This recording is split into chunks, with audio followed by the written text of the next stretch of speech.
One fund once paid 97 cents on the dollar, and one regulated account stayed solid through chaos.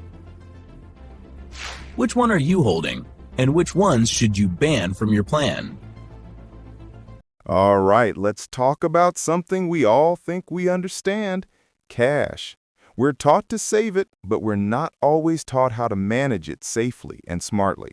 Today, we're counting down the top 10 cash management mistakes that are officially banned from our playbook. Get these right, and you'll protect your hard-earned money like never before. Let's dive in.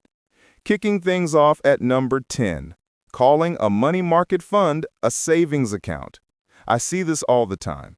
People look at the stable price and think it's the same as cash in the bank. It's not.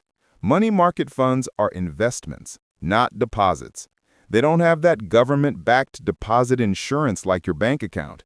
In times of extreme stress, they can impose fees, block your withdrawals, and in very rare cases, the fund's value can drop below $1 per share. That's called breaking the buck. They are different products with different risks. Don't mix them up. Coming in at number 9 is a classic source of confusion: not defining what you mean by regulated savings.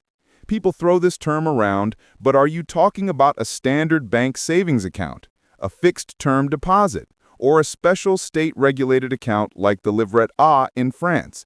Each of these has different rules, different tax treatments, and for our Muslim viewers, a different Shariah status. You can't judge the safety or compliance of a product if you don't even know what it is. Precision is key. At number 8, we have a mistake that costs people real money: chasing the highest headline yield without doing the after-tax math. You see a fund advertising 5% and you jump on it. But hold on. In the US, for example, that 5% from a money market fund might be fully taxable, while the interest from a 4.7% Treasury bill is often state and local tax-free. Depending on where you live, the lower rate could actually put more money in your pocket. The UK has ISAs, France has the tax-free Livret A. You have to look at your net after-tax return. The sticker price is just the beginning of the story. Now for number 7, treating all money market funds as identical. This is a huge oversimplification. There are different types, and the differences matter. Government money market funds invest in super safe government debt. Prime funds, on the other hand, hold debt from corporations. The risk profiles are completely different. In Europe, you have different structures like CNAV, LVNAV, and VNAV, which all have their own rules about valuation and what happens during a crisis. You absolutely must know what's under the hood before you put your money in. Sliding into the 6th spot is a dangerous assumption, believing you can always get your cash on the same day. The marketing might say T+0 access, but the reality can be different. Most money market funds have a daily cutoff time. Miss it by a minute, and you're waiting until the next business day. And the fine print, the prospectus, always allows for temporary withdrawal fees or gates in a crisis. If you have a bill due on Friday and you try to redeem your cash on Thursday afternoon, you might not see that money until Monday. Always match your real-world cash needs to the product's actual settlement time.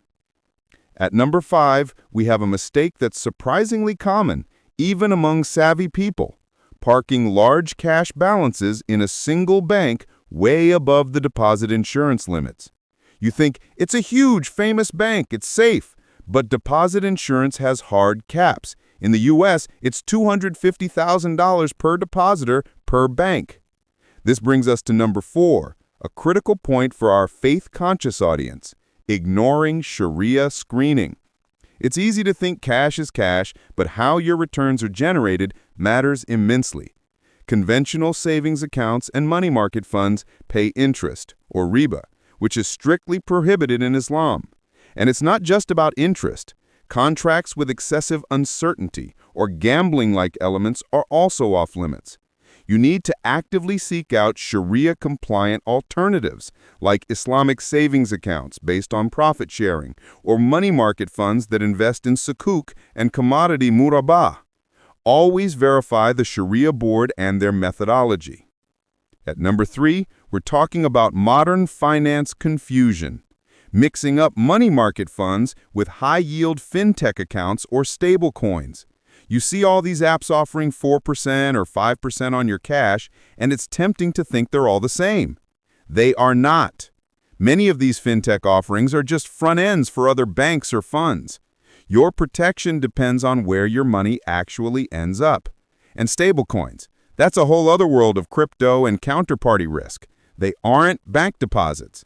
Always ask, who holds the assets and what is my legal claim?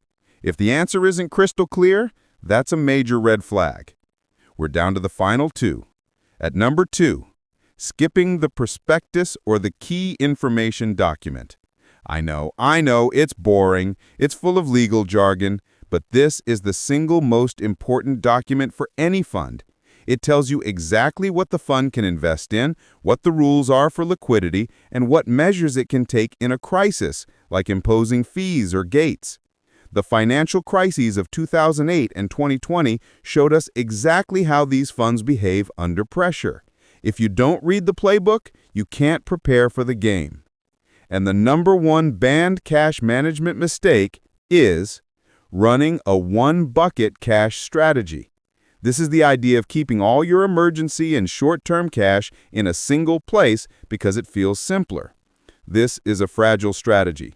That one bucket will eventually fail you on either safety, access, or returns. A better approach is to build a tiered system or a cash stack. First, your bills bucket for daily expenses. This should be in fully insured bank accounts.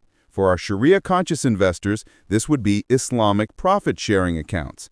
This is your T+0 immediate access money. Next, your near-term bucket for expenses a few weeks or months out.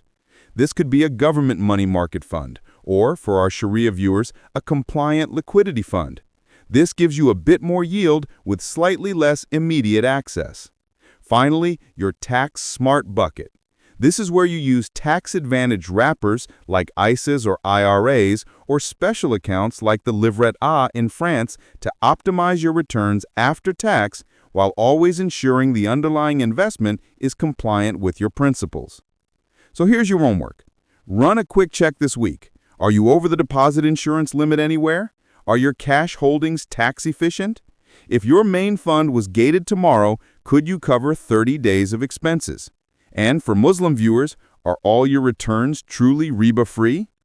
Getting your cash strategy right is the foundation of a solid financial house. Thank you so much for watching. If you found this helpful, please hit that like button and subscribe for more content to help you manage your money wisely and safely. See you in the next video. So, to wrap things up, regulated savings accounts and money market funds are definitely not twins, more like cousins with different personalities. Your savings deposits come with that cozy blanket of explicit government insurance, but they're often slow to pass on higher interest rates. On the other hand, money market funds are quick to give you those better yields, but they operate under a different set of rules and risks. During stressful market times, they might even hit the brakes on letting you pull your money out. And it doesn't stop there. Taxes can completely change the game, turning a seemingly high-yield winner into a loser after the taxman takes his cut. Then, you've got to think about access. When can you actually get your hands on your cash? Different products have different cutoff times, and as we've seen, emergency measures can come into play. Plus, for those following Sharia principles, many standard cash products are off the table. You'll need to look for options specifically structured as profit-sharing agreements or certified Sharia-compliant funds. It's a lot more nuanced than just chasing the highest number you see advertised.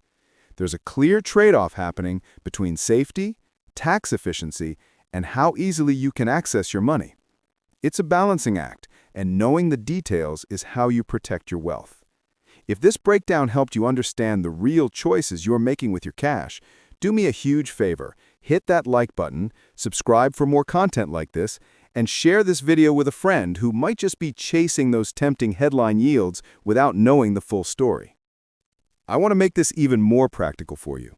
Comment with your country below, and I'll pin a comment with a link to a cash stacking template tailored with local tax notes and Shariah-compliant options where I can find them.